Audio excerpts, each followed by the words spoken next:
ಒಂದು ದಂತಕಥೆಯ ಪ್ರಕಾರ ರಾಜ ಏನಿದ್ದಾನೆ ಅವನು ತನ್ನ ಅರಮನೆಯಿಂದನೇ ದೇವಿಯ ದರ್ಶನವನ್ನ ಪಡಿತಾ ಇದ್ದ ಅನ್ನುವಂಥ ಪ್ರತೀತಿ ಕೂಡ ಇಲ್ಲಿರೋದು ನಾವು ಮುಖ್ಯವಾಗಿ ಗಮನಿಸಬೇಕಾದಂತ ವಿಷಯ. ನೀವೀಗ ಕೇಳುತ್ತಿದ್ದೀರಾ ಮಾಹಿತಿ ಖಜಾನೆಯ ಕಾರ್ಯಕ್ರಮಗಳನ್ನು. ಈಗ ಮಾಹಿತಿ ಖಜಾನೆಯಲ್ಲಿ ಕೆಲವು ಜಿಲ್ಲೆಗಳ ಪ್ರವಾಸಿ ತಾಣಗಳು, ವಿವಿಧ ಜಿಲ್ಲೆಗಳ ಪ್ರವಾಸಿ ತಾಣಗಳನ್ನು ಪರಿಚಯಿಸುವ ವಿಶೇಷ ಮಾಲಿಕೆ. ಕೇಳಿ ಕೆಲವು ಜಿಲ್ಲೆಯ ಪ್ರವಾಸಿ ತಾಣಗಳು ನಿಮ್ಮ ಮೆಚ್ಚಿನ ಮಾಹಿತಿ ಖಜಾನೆಯಲ್ಲಿ. ಕೇಳಿ, ಆನಂದಿಸಿ ಹಾಗೂ ಭೇಟಿ ನೀಡಿ.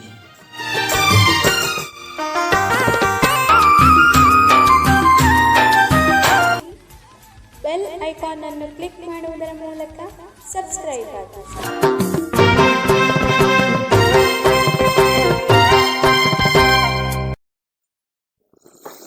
ನಮಸ್ಕಾರ ಸ್ನೇಹಿತರೆ, ಮಾಹಿತಿ ಖಜಾನೆಯ ಇವತ್ತಿನ ಕೆಲವು ಜಿಲ್ಲೆಗಳ ಪ್ರವಾಸಿ ತಾಣಗಳು ಮಾಲಿಕೆಗೆ ಪ್ರೀತಿಯ ಸ್ವಾಗತವನ್ನು ಕೊಡ್ತಾ ಇರೋದು ನಿಮ್ಮ ಗೆಳೆಯ ಶರತ್.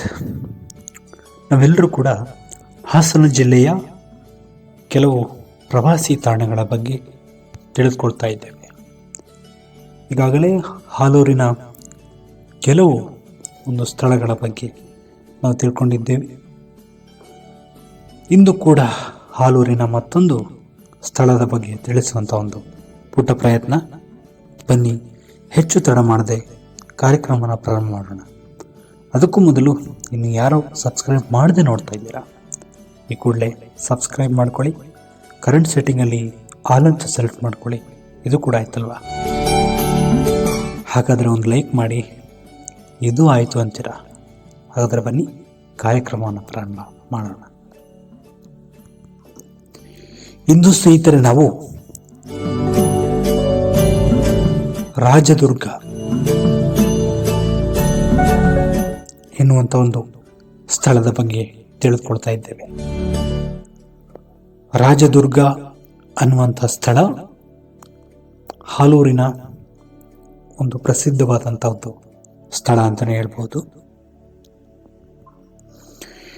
ಈ ಒಂದು ತಾಣ ಜಿಲ್ಲಾ ಕೇಂದ್ರದಿಂದ 32 ಕಿಲೋಮೀಟರ್ ದೂರದಲ್ಲಿದ್ದರೆ, ತಾಲೂಕು ಕೇಂದ್ರದಿಂದ ಸುಮಾರು 25 ಕಿಲೋಮೀಟರ್ ದೂರದಲ್ಲಿ ಈ ಸ್ಥಳ ನಮಗೆ ಕಾಣಸಿಗುತ್ತದೆ. ಮುಂದೆ ಸಾಗಿದಾಗ ನಮಗೆ ಮಗ್ಗೆ ಸಮೀಪ ಕಾಫಿ ತೋಟಗಳು ಎಲ್ಲವೂ ಕೂಡ ಕಾಣಿಸ್ಕೊಳ್ತವೆ. ಅಲ್ಲಿ ನಮಗೆ ಮುಂದೆ ಹೋಗ್ತಾ ಇದ್ದಾಗೆ 25 ಕಿಲೋಮೀಟರ್ ಅಂತರದಲ್ಲಿ ನಮಗೆ ರಮಣೀಯವಾದ ದೃಶ್ಯಗಳು ಎದುರಾಗ್ತವೆ. ಹಾಗೆ ಮುಂದೆ ಹೋಗ್ತಾ ಇದ್ದಾಗೆ ನಮಗೆ ಏಕಶಿಲಾ ಒಂದು ಬೆಟ್ಟ ನಮಗೆ ಎದುರಾಗ್ತದೆ. ಇದು ಒಂದು ವಿಶೇಷ ಅನಿಸುತ್ತೆ. ಇಲ್ಲಿ ರಾಜದುರ್ಗ ಅನ್ನುವಂಥ ಏನು ಸ್ಥಳ ಇದೆ, ಇಲ್ಲಿ ಈ ಬೆಟ್ಟ ಪ್ರಮುಖವಾದ ಒಂದು ಸ್ಥಾನಮಾನ ಅಂತಲೇ ಹೇಳ್ಬೋದು. ಯಾಕಂದ್ರೆ ಇಲ್ಲಿಯ ಒಂದು ವಿಶೇಷತೆಯನ್ನ ನೀವು ತಿಳ್ಕೋಬೇಕು ಅಂದ್ರೆ ಇವತ್ತಿನ ಈ ಸಂಚಿಕೆನ ಪೂರ್ತಿಯಾಗಿ ಕೇಳಬೇಕು. ಸೊ ಏನು ಅಂದ್ರೆ ಇಲ್ಲಿಯೇ ದೇವರ ಒಂದು ವಿಗ್ರಹಗಳು ಹಾಗೆ ಅದ್ಭುತವಾದ ದೃಶ್ಯಗಳು ನಮಗೆ ಕಾಣಸಿಗ್ತವೆ. ಮುಂದೆ ಕಾಫಿ ತೋಟಗಳು ಹಾಗೆ ಹೂವಿನ ಪರಿಮಳ ಇವೆಲ್ಲವೂ ಕೂಡ ನಯನ ಮನೋಹರವಂತ ನಮ್ಗನ್ಸುತ್ತೆ. ಗದ್ದೆಗಳು ಹಾಗೆ ಪೈರು ಇವೆಲ್ಲವೂ ಕೂಡ ಒಂದು ರೈತರ ಒಂದು ಶ್ರಮ ಇವೆಲ್ಲವೂ ಕೂಡ ಇಲ್ಲಿ ಕಾಣಸಿಗುತ್ತವೆ. ಒಂದು ರೀತಿಯ ಪ್ರಕೃತಿಯ ಮನೋಹರ ಕ್ಷಣಗಳು ಇಲ್ಲಿ ತೆರೆದುಕೊಳ್ತವೆ. ಅಲ್ಲಲ್ಲಿ ಸಿಗುವಂತಹ ತೊರೆಗಳು ಅಂದ್ರೆ ಈ ಹಳ್ಳಗಳು, ಸಣ್ಣ ಸಣ್ಣ ಹೊಂಡಗಳು ಅಂತ ಹೇಳ್ತಾರೆ. ಅವುಗಳು ಒಂದು ರೀತಿಯ ಕಲರವ ಒಂದು ಶಬ್ದ, ನೀರು ಹರಿಯುವಂಥ ಒಂದು ಶಬ್ದ, ಇವೆಲ್ಲವೂ ಕೂಡ ಮನೋಹರವಾಗಿರುತ್ತೆ. ಪ್ರಕೃತಿಯ ಸೌಂದರ್ಯವನ್ನು ವರ್ಣಿಸಲು ಸಾಧ್ಯವೇ? ನೀವೇ ಹೇಳಿ. ಒಂದು ಕ್ಷಣ ಈ ಒಂದು ಸ್ಥಳಕ್ಕೆ ಭೇಟಿ ನೀಡಿ ಇದರ ಒಂದು ಸವಿಯನ್ನ ನೀವು ಕೂಡ ಸವಿಬಹುದು. ಬೆಟ್ಟ ಗುಡ್ಡಗಳು ಒಂದು ರೀತಿಯ ರಮಣೀಯವಾದ ದೃಶ್ಯವನ್ನ ನಮ್ಮ ಈ ಒಂದು ಬೆಟ್ಟಗಳ ಮಧ್ಯೆ ನಮಗೆ ಕಾಣಸಿಗುತ್ತೆ.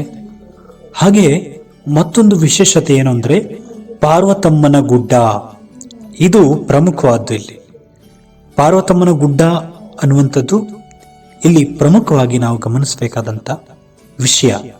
ಹಾಗೆ ಒಂದು ಬೆಟ್ಟಕ್ಕೆ ಒಂದು ಮೆಟ್ಟಿಲುಗಳು, ಈ ಮೆಟ್ಟಿಲುಗಳು ತನ್ನದೇ ಆದ ವೈಶಿಷ್ಟ್ಯವನ್ನ ಸಾರುವಂತ ಒಂದು ವಿಶೇಷವಾದ ಒಂದು ಸ್ಥಳವಾಗಿ ಇಲ್ಲಿ ನಮಗೆ ಕಾಣಸಿಗುತ್ತೆ. ಈ ಬೆಟ್ಟಗಳ ಮಧ್ಯೆ ಬೆಟ್ಟಗಳ ಒಂದು ಮೆಟ್ಟಿಲನ್ನ ಹತ್ತುತ್ತಾ ಇದ್ದಾಗೆ ನಮಗೆ ಪಾರ್ವತಮ್ಮನ ಗುಡ್ಡ ಅನ್ನುವಂಥ ಒಂದು ವಿಶೇಷವಾದ ದೇವಾಲಯ ನಮಗೆ ಕಾಣಸಿಗುತ್ತೆ. ಇಲ್ಲಿ ಬೆಟ್ಟ ಹತ್ತುತ್ತಾ ಇದ್ದಾಗೆ ನಮಗೆ ಹಲವಾರು ದೃಶ್ಯಗಳು ಕಾಣಿಸ್ಕೊಳ್ತವೆ.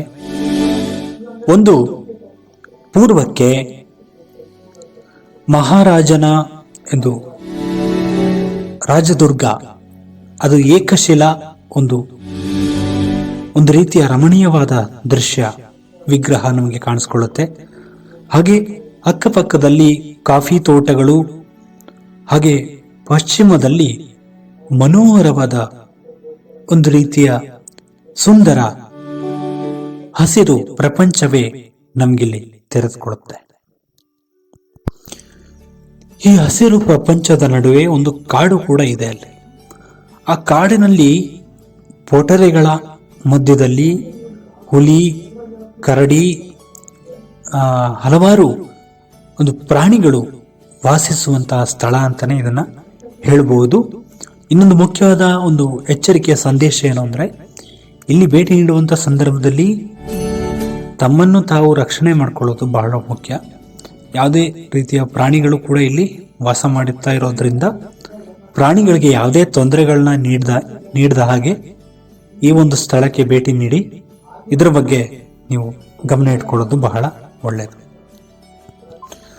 ಅಲ್ಲಿಂದ ಮುಂದೆ ಹೋಗ್ತಾ ಇದ್ದಾಗೆ ನಮಗೆ ಪಾರ್ವತಿ ಮತ್ತು ಈಶ್ವರರ ದೇವಾಲಯ ಕಾಣಸಿಗುತ್ತೆ. ಇಲ್ಲಿ ಪ್ರಕೃತಿಯ ಸೌಂದರ್ಯವನ್ನು ಕೂಡ ಸವಿಯಬಹುದು, ಹಾಗೆ ದೇವರ ದರ್ಶನ ಕೂಡ ನಿಮಗೆ ಸಿಗುತ್ತೆ. ಈಶ್ವರ ಮತ್ತು ಪಾರ್ವತಿಯರ ಒಂದು ಅದ್ಭುತವಾದ ದೇವಾಲಯ ನಿಮಗೆ ಇಲ್ಲಿ ಕಾಣಸಿಗುತ್ತೆ.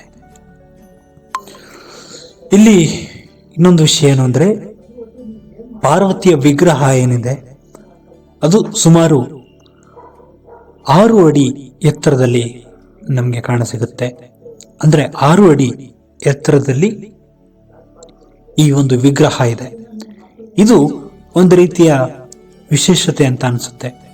ಈ ಬೆಟ್ಟದ ಮೇಲಿನ ಒಂದು ದೇವಾಲಯ ಈ ರೀತಿಯ ರಮಣೀಯವಾದ ದೃಶ್ಯವನ್ನ ನೀವು ಸವಿಬೇಕು ಅಂದ್ರೆ ಈ ಒಂದು ಸ್ಥಳಕ್ಕೆ ಭೇಟಿ ನೀಡೋದರ ಮೂಲಕ ಇದರ ಬಗ್ಗೆ ನೀವು ಹೆಚ್ಚಿನ ಮಾಹಿತಿಯನ್ನು ತಗೋಬಹುದು. ಹಾಗೆ ಸುಂದರವಾದ ಒಂದು ದೇವಿಯ ದರ್ಶನ, ದೇವರ ದರ್ಶನ ಕೂಡ ನಿಮಗೆ ಆಗುತ್ತೆ.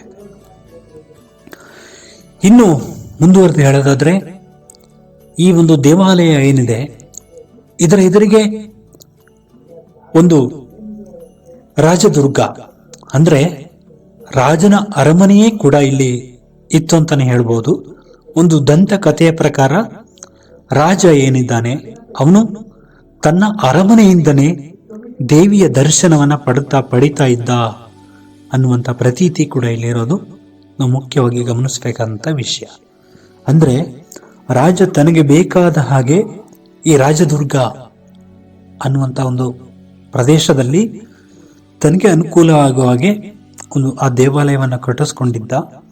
ಅಲ್ಲಿ ಅವನು ಮನೆಯ ಒಳಗಿಂದನೇ ಅಂದ್ರೆ ಅರಮನೆಯ ಒಳಗಿಂದನೇ ದೇವಿಯ ದರ್ಶನವನ್ನು ಪಡೆಯೋ ತರ ವ್ಯವಸ್ಥೆ ಮಾಡಿದ್ದಾನೆ ಅಂತ ಹೇಳಿ ಪ್ರತೀತಿ ಕೂಡ ಇಂದಿಗೂ ಕೂಡ ಇರೋದನ್ನು ನಾವು ಮುಖ್ಯವಾಗಿ ಗಮನಿಸ್ತೇವೆ. ಇನ್ನು ಬೆಟ್ಟದ ಕೆಳಗಡೆ ಏನಿದೆ ಅಂತ ನೋಡೋದಾದ್ರೆ ಬೆಟ್ಟದ ಕೆಳಗಡೆ 3 ಚಿಕ್ಕ ಚಿಕ್ಕ ಬಾವಿಗಳಿದೆ. ಅಂದ್ರೆ ಅವಾಗ ನೀರು ಕುಡಿಯೋದಕ್ಕೆ ಬಳಸ್ತಿದ್ದಂಥ ಬಾವಿಗಳು ಇವತ್ತಿಗೂ ಕೂಡ ಇದೆ. ಅಷ್ಟೇ ಅಲ್ಲದೆ ಬಸವಣ್ಣನ ವಿಗ್ರಹ ಇದೆ, ಆದರೆ ಅದರಲ್ಲಿ ಶಿರ ಇಲ್ಲ.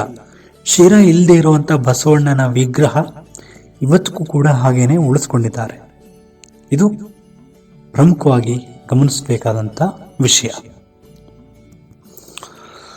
ಒಂದೇ ಬಂಡೆಯಲ್ಲಿ ವೀರಭದ್ರೇಶ್ವರ ಹಾಗೆ ರುದ್ರೇಶ್ವರ ದೇವಾಲಯಗಳು ಹಾಗೆ ಚಿಕ್ಕ ಚಿಕ್ಕ ಬಾಗಿಲುಗಳುಳ್ಳಂಥ ಒಂದು ಅವಶೇಷಗಳು ಇಲ್ಲಿ ನಮಗೆ ಕಾಣಿಸ್ಕೊಳ್ಳುತ್ತೆ. ಅಂದರೆ ಚಿಕ್ಕ ಚಿಕ್ಕ ಬಾಗಿಲುಗಳುಳ್ಳಂಥ ದೇವಸ್ಥಾನಗಳು ಇಲ್ಲಿ ನಮಗೆ ಪ್ರಮುಖವಾಗಿ ಕಾಣಿಸ್ಕೊಳ್ಳುತ್ತೆ. ಇದು ನಮ್ಮೆಲ್ಲರನ್ನ ಅಚ್ಚರಿಗೊಳಿಸ್ತಕ್ಕಂಥ ವಿಷಯ ಅಂತಲೇ ಹೇಳ್ಬೋದು. ಇದಷ್ಟೇ ಅಲ್ಲದೆ ಸುರಂಗ ಮಾರ್ಗಗಳು ಹಾಗೆ ಚಿಕ್ಕ ಪುಟ್ಟ ಮಂಟಪಗಳು ಹಾಗೆ ಮುನಿಗಳು ಇಲ್ಲಿ ಯಾಗ ಮಾಡಿದರು ಅನ್ನೋದಕ್ಕೆ ಕೂಡ ಕೆಲವೊಂದು ಪಳವಳಿಕೆಗಳು ನಮಗೆ ಸಾಕ್ಷಿ ಸಮೇತವಾಗಿ ಇಲ್ಲಿ ಅಧ್ಯಯನ ಮಾಡುವಂತಹ ವ್ಯಕ್ತಿಗಳಿಗೆ ದೊರಕಿರೋದನ್ನು ನಾವಿಲ್ಲಿ ಪ್ರಮುಖವಾಗಿ ಗಮನಿಸ್ತೇವೆ. ಇನ್ನು ಮಳೆ ಅನ್ನೋದು ಎಲ್ರಿಗೂ ಕೂಡ ತುಂಬಾ ಮುಖ್ಯ. ಆದರೆ ಇಲ್ಲೊಂದು ವಿಚಿತ್ರವಾದ ನಂಬಿಕೆ ಇದೆ. ಒಂದು ರೀತಿಯ ಒಂದು ಸ್ಥಳೀಯರ ನಂಬಿಕೆ, ಅವರವರ ನಂಬಿಕೆ ಅವರವ್ರಿಗಿರುತ್ತೆ ಖಂಡಿತವಾಗ್ಲು. ಇಲ್ಲಿ ಪಾರ್ವತಿ ಮತ್ತೆ ಈಶ್ವರನಿಗೆ ಅಭಿಷೇಕಗಳನ್ನ ಮಾಡಿದ್ರೆ ಮಳೆ ಬಂದೇ ಬರುತ್ತೆ ಅನ್ನುವಂಥ ನಂಬಿಕೆ ಪ್ರತಿಯೊಬ್ಬರಲ್ಲಿದೆ. ಹಾಗೆ ಭಕ್ತಿಯಿಂದ ಪ್ರಾರ್ಥನೆಯನ್ನ ಮಾಡಿದಂಥ ಸಂದರ್ಭದಲ್ಲಿ ಮಳೆ ಬಂದಿರುವ ನಿದರ್ಶನಗಳು ಕೂಡ ಇದೆ ಅಂತ ಹೇಳಿ ಹಲವಾರು ಸಂಶೋಧಕರು ತಾವು ಸಂಶೋಧನೆ ಮಾಡತಕ್ಕಂತಹ ಸಂದರ್ಭದಲ್ಲಿ ತಿಳಿದಂತಹ ವಿಷಯಗಳನ್ನು ನಮಗೆ ಇಲ್ಲಿ ಪ್ರಮುಖವಾಗಿ ತಿಳಿಸಿರೋದನ್ನು ನಾವು ಇಲ್ಲಿ ಗಮನಿಸಬಹುದು. ಇದಾಗಿತ್ತು ಸ್ನೇಹಿತರೆ ಇವತ್ತಿನ ನಿಮ್ಮ ಒಂದು ಹಲವಾರು ಸ್ಥಳಗಳಲ್ಲಿ ಒಂದು ಪ್ರವಾಸಿ ತಾಣಗಳ ಬಗ್ಗೆ ನಾವು ತಿಳ್ಕೊಳ್ತಾ ಇದ್ದೀವಿ. ಇವತ್ತು ಹಾಸನ ಜಿಲ್ಲೆಯ ಆಲೂರಿನ ಮತ್ತೊಂದು ಸ್ಥಳದ ಬಗ್ಗೆ ನಾವು ಇವತ್ತು ತಿಳ್ಕೊಂಡಿದ್ದೇವೆ. ಮತ್ತೆ ಮುಂದಿನ ಸಂಚಿಕೆಯಲ್ಲಿ ಮತ್ತೊಂದು ವಿಶೇಷ ಸ್ಥಳದೊಂದಿಗೆ ನಿಮ್ಮನ್ನ ಭೇಟಿಯಾಗ್ತೀನಿ. ಅಲ್ಲಿವರೆಗೂ ಮಾಹಿತಿ ಖಜಾನೆಯ ಕಾರ್ಯಕ್ರಮಗಳನ್ನ ಕೇಳ್ತಾ ಇರಿ. ಇನ್ನು ಯಾರು ಸಬ್ಸ್ಕ್ರೈಬ್ ಮಾಡದೆ ನೋಡ್ತಾ ಇದ್ದೀರಾ, ಈ ಕೂಡಲೇ ಸಬ್ಸ್ಕ್ರೈಬ್ ಮಾಡ್ಕೊಳ್ಳಿ. ಕರೆಂಟ್ ಸೆಟ್ಟಿಂಗ್ ಅಲ್ಲಿ ಆಲ್ ಅಂತ ಸೆಲೆಕ್ಟ್ ಮಾಡ್ಕೊಳ್ಳಿ ಅಂತ ಹೇಳ್ತಾ ಮತ್ತೆ ಮುಂದಿನ ಸಂಚಿಕೆಯಲ್ಲಿ ಭೇಟಿಯಾಗೋಣ. ನಮಸ್ಕಾರ. ಜೈ ಹಿಂದ್, ಜೈ ಕರ್ನಾಟಕ. ಮತ್ತೆ